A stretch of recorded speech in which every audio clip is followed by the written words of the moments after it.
Aren't all religions basically the same? What about those that never heard the gospel? And is Jesus the only way to salvation? These are some of the questions we want to explore in this series on world religions and new religious movements. Thy kingdom come. The Lord is the King, and the King is coming again.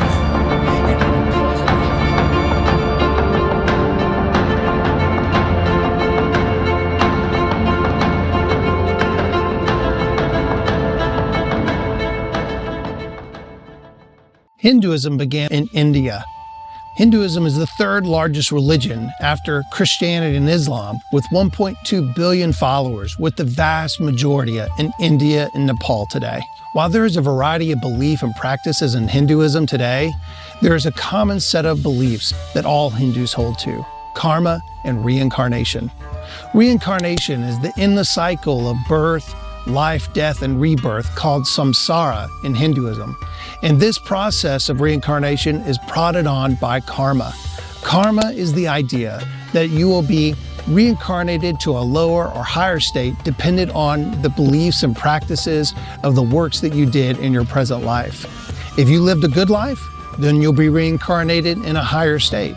If you did not live a good life, you'll be reincarnated in a lower state. They ultimately want to escape it or be released from this process called moksha. They will meditate and practice yoga, and this can take several lifetimes to achieve this process of release from reincarnation. And it varies from group to group in the Hindu religion.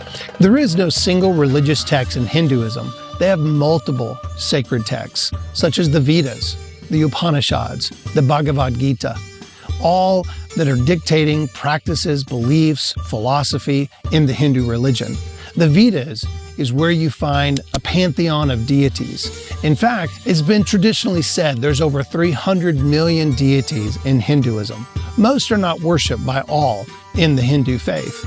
Most devote themselves to one particular deity or a house deity or a house god. At times, the house deities are depicted with many arms to depict their power to bring fortune and goodness to the home that they are devoted to in their deity. At times, they'll even worship deities in temples, where there is a particular deity that is worshipped there. So while there are multiple deities, there's three main deities: Brahma, Vishnu, and Shiva. Brahma is the creator god, Vishnu is the preserver god, and Shiva is the destroyer god. And there's dozens of other deities that are worshipped and adhered to in Hinduism. Ultimately in Hinduism, all of the reality is one essence called the Brahman. The Brahman is an impersonal force or cosmic reality that has manifested itself in these particular deities. But ultimately and philosophically in Hinduism, all is Brahman and Brahman is all.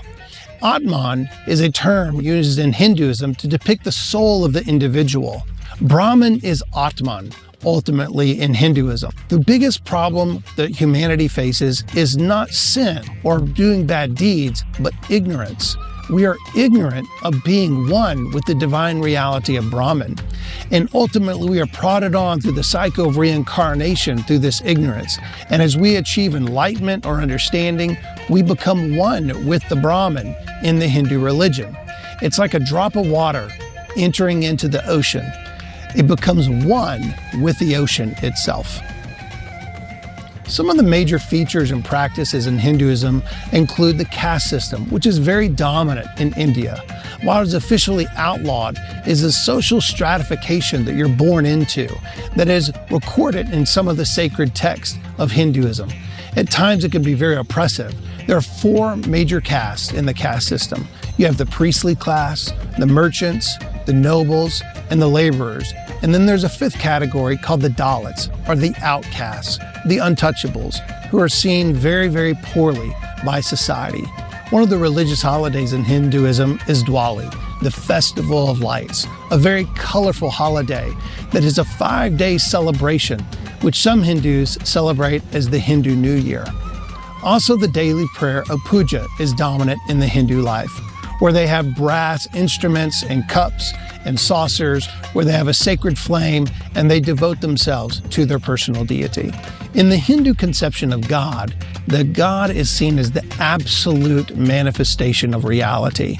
And while there are manifestations such as Shiva and Vishnu and Brahma in the Hindu religion, probably the most beloved deity that is adhered to in Hinduism is Krishna, the 8th avatar of Lord Vishnu. As we wrap up our overview of Hinduism, let's compare the Jesus of Christianity with Krishna in Hinduism, one of their most beloved deities. Jesus is rooted in history, while Krishna is bathed in legend and mythology. Jesus is God incarnate, while Krishna is a descent of a deity. Jesus is morally perfect, completely sinless, while Krishna is not morally perfect in their sacred text. Jesus is Lord and Savior, while Krishna is simply an avatar. Jesus is risen from the dead and alive today, and Krishna is either a complete legend or he is dead and buried today.